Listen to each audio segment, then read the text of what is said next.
আজকে তোমাদেরকে ঘোরাবো বাংলার দ্বিতীয় বৃন্দাবন, যেটা রয়েছে বাঁকুড়ার মধ্যেই। তো বন্ধুরা, আজকে বেরাই পড়েছি বাংলার দ্বিতীয় বৃন্দাবন যাওয়ার লেগে। কোথায় বলো তো? পাঁচমুড়া। পাঁচমুড়ায় রয়েছে ত্রিধারা মিলন মন্দির, সেখানেই যাব আজকে। তো সকাল থেকে ওয়েদারটা খুব সুন্দর ছিল, কিন্তু মাঝখানে দেখছি ঝিরিঝিরি জল পড়ছিল, তাই সকালবেলায় বেরাতে পারি না। যদিও ইচ্ছা খুবই ছিল সকাল থেকে যাব অন্নভোগ খাবো, কিন্তু অন্নভোগটা হলো না। কিন্তু বেলা করে যত বেলা করাতে লাগলো, মনটা ওইদিকেই টানাতে লাগলো। তাই ঠিক করলাম থাক, বেলা করে হলেও আজকেই যাব। তো তাই আজকে বেরাই পড়েছি ত্রিধারা মিলন মন্দির যাওয়ার লেগে। তোমরা অনেকে এই মন্দিরটা ঘুরে আইছো, কে কে ঘুরে আইছো টপ টপ কিন্তু কমেন্টে জানাই দাও। আমি কিন্তু শীতকালের থেকে বর্ষাকালে ঘুরতে বেশি পছন্দ করি। কেন বলো দেখনি? এই বর্ষাকালে চারদিকটা এত সুন্দর সবুজে মুড়া থাকে যে দেখলেই চোখ জুড়ায় যায় একবারে। ঘর থেকে যখন বেরাইছিলাম ভালোই মেঘ করেছিল, রাস্তায় একবার জলও পেলাম, আর পুরো অন্ধকার মেঘ করেছিল। কিন্তু এখানে এসে দেখছি কটকটা রোদ দিয়েছে। হ্যাঁ দেখো, রোদের চারদিকটা একবার সোনালি হয়ে গেছে।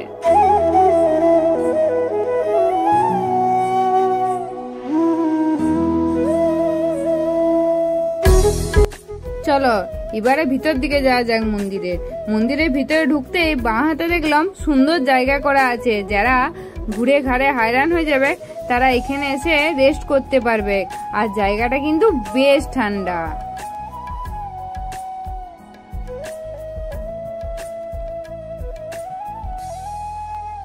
এদিক থেকে একবার বাইরে থেকে মন্দিরটা ঘুরাই দিই। মন্দিরটা কিন্তু খুবই সুন্দর। এখন অতটা লোক আসে না বলে মন্দিরটা একদম ফাঁকা, কিন্তু শীতকালে এই মন্দিরটায় দাঁড়ানোর জায়গা পাবে না, লোকে একদম ভরে যায়।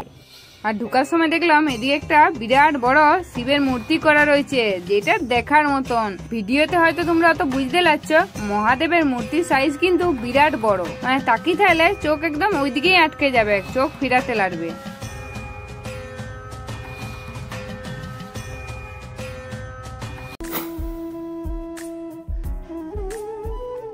পুরা মন্দিরটাই কিন্তু সুন্দর কারুকার্য করা, আর সাথে চারদিকে রয়েছে শ্রীকৃষ্ণের নানান লীলাকে তুলে ধরা হয়েছে। চলো সেগুলো এখন চারদিকে ঘুরে দেখাই দিই।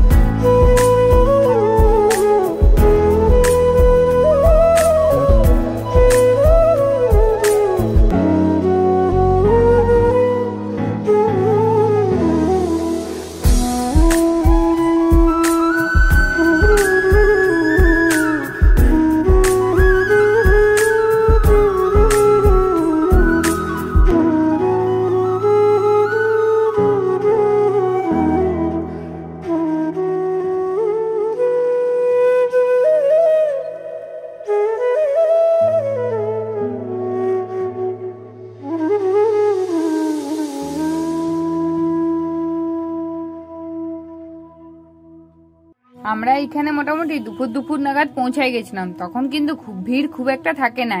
এখন যত বিকাল হচ্ছে তত কিন্তু আস্তে আস্তে লোক বাড়ছে, মানে বিকাল দিয়ে কিন্তু ভালোই ভিড় হয় এখানে। নিচটা পুরাটা মোটামুটি তোমাদেরকে ঘুরাই দিলাম। চলো এবারে ভিতর দিকে, মানে উপর দিকে যাওয়া যাক। উপর দিকে যেয়ে প্রথমে তোমাদেরকে রাধা কৃষ্ণের দর্শন করাই দেবো, তারপরে পুরা মন্দিরটা ভিতরটা ঘুরে দেখাবো।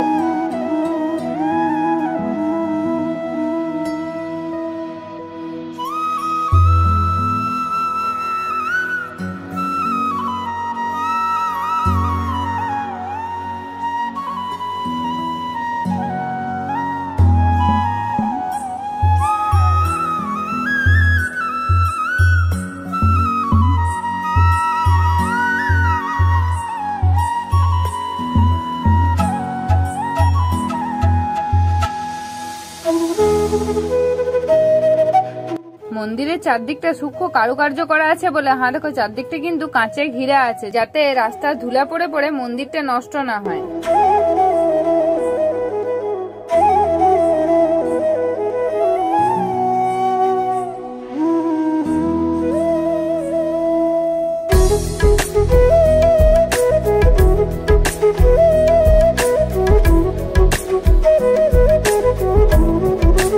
আর এই দিকের উপরটা খেয়াল করলে দেখতে পাবে পুরাটা দেবদেবীদের সুন্দর সুন্দর ছবি দিয়ে সুসজ্জিত রয়েছে।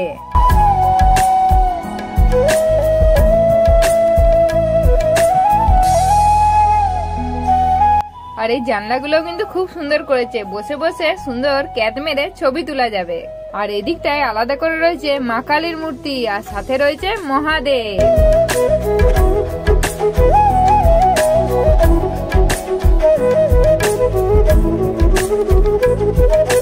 আর মন্দিরের ঠিক বাঁদিকে রয়েছে রাম মন্দির আর শিব মন্দির, দুটো আলাদা আলাদা মন্দির রয়েছে। চলো সেগুলো তোমাদেরকে ঘুরাই দিই।